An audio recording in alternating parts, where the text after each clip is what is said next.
ఇక్కడ మనం అందరం కూడా తెలిసి కానీ తెలియకుండా కానీ కొన్ని లీడర్షిప్ క్వాలిటీస్ బిల్డప్ చేసుకుంటాం. ఇప్పుడే చిరంజీవి గారు చెప్పారు, ఆయన లైఫ్లో ఒక యాంబిషన్, అది ఒక సంకల్పం. ఆ సంకల్పమే నేను నటుడు కావాలి అనే సంకల్పం ఆయన మైండ్లో పడింది.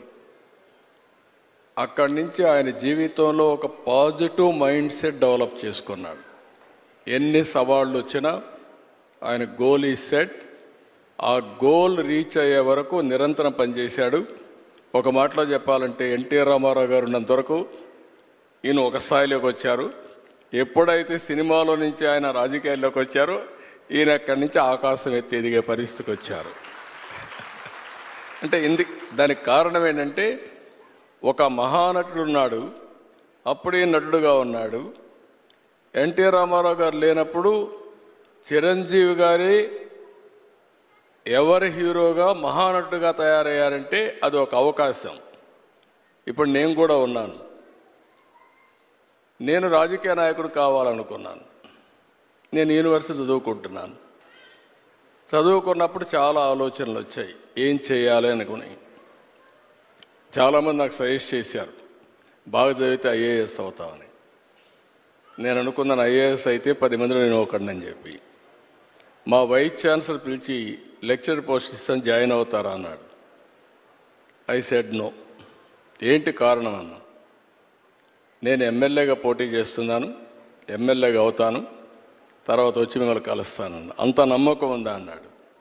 తప్పకుండా గెలుస్తానని చెప్పి వెళ్ళాను. అంటే ఒక నమ్మకం, ఒక సంకల్పం. నేను ఎమ్మెల్యే అయ్యాను ఫస్ట్ టైం. నేను మంత్రి కావాలనుకున్నాను.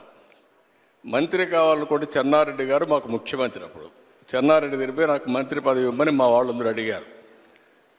నన్ను చూసి పైకి కిందికి చూశాడు. ఎందుకంటే చెన్నారెడ్డి గారు ఎప్పుడు కూడా చాలా స్ట్రాంగ్గా ఉండేవాడు. పైకి కిందికి చూసి, నిన్నటి వరకు యూనివర్సిటీలో ఉన్న స్టూడెంట్గా ఇప్పుడే గెలిచి వచ్చావు, అప్పుడే నువ్వు మంత్రి అయిపోవాలనుకుంటున్నావు, ఇది ఎక్కడ న్యాయం అని చెప్పి కొంచెం ఇచ్చేసాడు. నేను అన్నా, నాకు మెరిట్ ఉంటే ఇవ్వండి, నేను ఎంఏ చదువుకున్నాను, పిహెచ్డి కూడా చేస్తూ వచ్చారు ఇక్కడికి, మెరిట్ ఉంటే ఇవ్వండి అని చెప్పేసి ఛాలెంజ్ చేసి వచ్చాను. 2 ఇయర్స్లో మంత్రి అయ్యాను. ఎందుకు నేను ఇవన్నీ చెప్తుందంటే, ఒక స్టెప్ మనం వేస్తే ఇంకొక స్టెప్ కలిసి వస్తుంది. ఒక పాజిటివ్ థింకింగ్, ఛాలెంజెస్ తీసుకుంటా ముందుకు పోతే ఇంకోటి కలిసి వస్తుంది. నేను మంత్రి అయ్యాను, సినిమా ఇండస్ట్రీ మంత్రి అయ్యాను. అప్పట్లో అంజయ్ గారికి పెద్ద క్యాబినెట్, మా జంబో క్యాబినెట్, 60 మంది 62 మంది క్యాబినెట్లో ఉన్నాం. అప్పుడు అన్ని పోర్ట్ఫోలియో రాసి నాకు ఒక పోర్ట్ఫోలియో రాశాడు. ఆ portfolio archives, archaeology, cinematography, film industry, libraries. దేనికి కూడా జిల్లాలో ఆఫీసర్లు ఉండరు. నేను ఈ పోర్ట్ఫోలియో లాభం లేదనుకుంటే నేను రాణించేవాడిని కాదు. నేను దాన్ని సవాలుగా తీసుకొని పనిచేస్తూ వచ్చాను. అప్పుడు మా సినిమా వాళ్ళందరూ కూడా వచ్చేవాళ్ళు. అప్పుడు ఎన్టీ రామారావు గారిని కలవాలని మా జయకృష్ణ గారికి చెప్తే ఎన్టీ రామారావు గారిని కలిశారు. ఎన్టీ రామారావు గారిని కలిసిన తర్వాత నా మ్యారేజ్ ప్రపోజల్స్ ఆయనే పంపించాడు. అంటే ఒక్కొక్కసారి, అందుకే నేను చెప్పాను చిరంజీవి గారికి కానీ మాకు కానీ, చిరంజీవి గారు ఒక సాధారణ కుటుంబంలో వచ్చారు. సినిమా అంటే తెలియదు ఆయనకు అప్పటికి, సినిమాలో ఎవరు లేరు. కానీ సంకల్పం అనేది చాలా, ఈయనకే కాకుండా ఎన్టీఆర్ కూడా అంతే. ఎన్టీఆర్ చిన్నప్పుడు ఆయన జీవితం చూస్తే కష్టపడే పైకి వచ్చాడు. ఒకరోజు ఆయన ఒక స్టోరీ చెప్పాడు నాకు. విజయవాడలో ఉండేవాడు, చదువు కోసం వాళ్ళ గ్రాండ్ మదర్ని తీసుకొచ్చి, చదువు కోసం ఆవిడ వచ్చి ఒక పూరిల్లు, సెంటర్లో ఒక పోలు, ఒక గుడిసేసుకొని ఇక్కడ ఉండేవాళ్ళు. రాత్రి వర్షం వచ్చింది. వర్షం వస్తే గాలి కూడా, ఇక్కడ అప్పుడప్పుడు తుఫాన్లు వస్తాడు, గాలి కూడా కొట్టింది. ఆ ఇల్లు పడిపోతే ఇల్లు లేదు. రాత్రంతా ఆ పోల్ పట్టుకొని కూర్చున్నాడు. మార్నింగ్ వరకు నిలబెట్టుకున్నాడు. అంటే ఒక మనిషి యొక్క దృఢ సంకల్పం ఏ విధంగా పనిచేస్తుందో వారి జీవితమే ఒక ఉదాహరణ. అది ఆయన జీవితంలో జరిగిన నిజమైన సంఘటనలు ఇలాంటివి చూస్తే ఒక సంకల్పంతో ముందుకు పోయారు. అందుకే ఇప్పుడు కాదు, రేపు కాదు, ఎప్పటికైనా సరే చిరంజీవి గారికి ఉండే పేరు చిరంజీవి గారికి ఉంది. పౌరాణిక పిక్చర్లో మళ్ళీ ఎవరన్నా రాణించాలంటే ఎన్టీఆర్ఏ పుట్టి మళ్ళా నటిస్తే తప్ప వేరే వాళ్ళకి సాధ్యం కాదు. రాజకీయాల్లో కూడా ఆయన ఉండింది చాలా తక్కువ సమయం, 12 సంవత్సరాలు. ఒక చరిత్ర సృష్టించారు. అంటే ఆ సంకల్పం అనేది అలాంటి సంకల్పం. అందుకని మీరు చెప్పినప్పుడు అందరికి కూడా ఒకటే నేను విజ్ఞప్తి చేస్తున్నా, పాజిటివ్ థింకింగ్ ఈజ్ ఇంపార్టెంట్. ప్రతి ఒక్క వ్యక్తికి ఛాలెంజెస్ రాకుండా ఉండవు, లైఫ్లో క్రైసిస్ రాకుండా ఉండవు.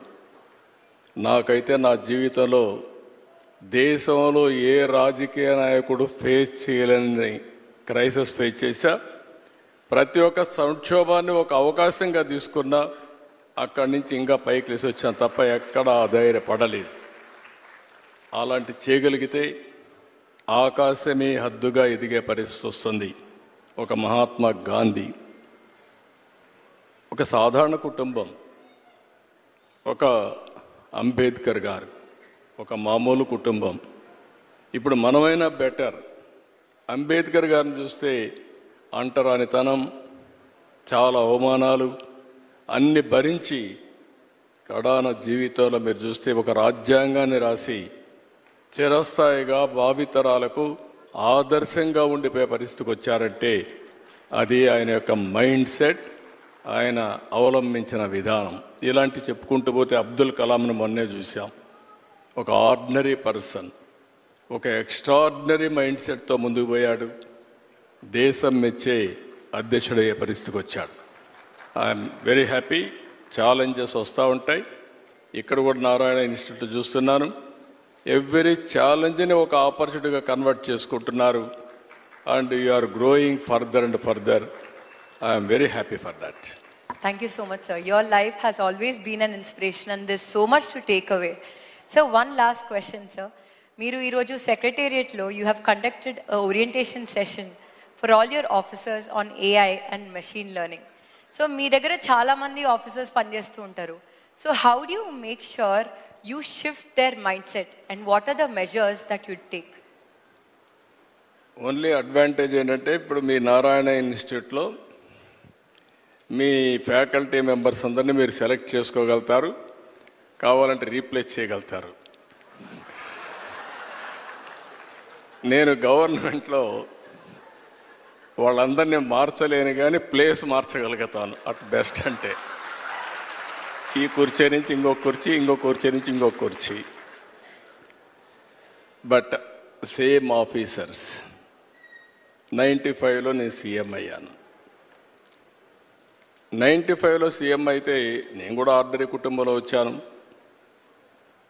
6 కిలోమీటర్ల హై స్కూల్కి మీరు అదృష్టవంతులు, మీరు కానీ మీ చెల్లెలు మీ అక్క కానీ అదృష్టవంతులు. ఇంట్లో నారాయణ గారు బాగా మీకు అన్నీ చేయగలిగారు. మా జనరేషన్కి మీ జనరేషన్ నారాయణ గారిని చూస్తే ట్యూషన్ చెప్పుకుంటూ అక్కడి నుంచి నారాయణ ఇన్స్టిట్యూట్ పెట్టాలనే ఆలోచన వచ్చి నారాయణ కోచింగ్ సెంటర్ పెట్టి అక్కడి నుంచి దీన్ని ఒక కార్పొరేట్ స్థాయిలో తీసుకురావాలని ఒక ఆలోచన వచ్చి, అప్పట్లో ఎవరికి ఇలాంటి ఆలోచనలు రాలేదు. విద్య కూడా, ఎడ్యుకేషన్ కూడా ఒక సొసైటీ ద్వారా ఇన్ని రాష్ట్రాల్లో ఇవ్వగలుగుతామని నిరూపించిన వ్యక్తి నారాయణ. అదే ఆయన సంకల్పం. మీరు అన్నట్టు ఆ రోజుట్లో నాకు కూడా ఈ సమస్యలన్నీ ఉన్నాయి మా ఆఫీసర్స్లో. ఆఫీసర్స్కి అయితే అప్పుడు ఐటీ అంటే తెలియని వాళ్ళు మొత్తం. అలాంటి సమయంలో నేను హైటెక్ సిటీ కట్టాలనుకున్నాం. ఆ హైటెక్ సిటీకి బ్రెయిన్ స్టార్మింగ్ అంతా చేసిన తర్వాత ఇదే మరి అందరం కూర్చొని ఆలోచించాం. ఏ విధంగా పెట్టాలంటే డబ్బులు కూడా లేవు, మనం పెట్టలేమంటే పీపీపీ మోడల్లో ఫస్ట్ టైం పబ్లిక్ ప్రైవేట్ పార్ట్నర్షిప్లో ఎల్ఎన్టీ ద్వారా కట్టించాం. ఒక్క పైసా డబ్బులు ఖర్చు పెట్టలేదు, ఆ భూమి మాత్రం ఇచ్చాం. అది అయిన తర్వాత హైదరాబాద్లో ప్రతి ఒక్క కంపెనీ తీసుకొచ్చారు. మేము ఇచ్చింది భూమి మాత్రం ఇచ్చాం.